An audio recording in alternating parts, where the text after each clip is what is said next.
Good morning! May buhay naman tayo ngayon sa araw na to. Ito si tropa, ang gustong gupit lang ay hindi masyado podpod ang gilid. Gusto niya lang daw ay trim lang. Kaya, yun ang susundin natin. Here we go! Ito'y simpleng gupit lang to. Para sa akin, parang barber's undercut lang to eh. Kasi, parang 2x3 lang ang gilid nito, hindi masyado podpod. Kaya, umpisa na. Pag mga ganitong gupit, simple lang, madali lang gupitin, hindi masyado mahirap. Easy lang, easy money lang baga kung ganitong gupit.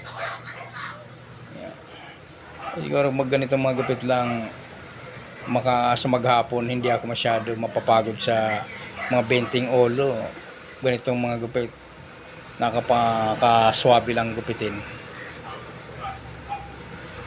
Kaya gumupit ng mga 10 ulo sa loob ng 4 na oras. Pwedeng ganun gupit, madali lang gupitin, nakakapaka-smooth lang, konting bawas lang sa taas.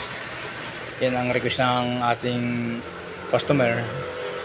Ang mga kabataan ngayon hindi masyado nagpapapodpod ng ibabaw, lalo kung ganyan ang gustong gupit.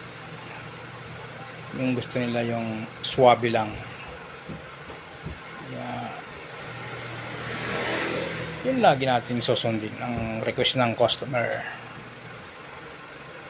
Yan,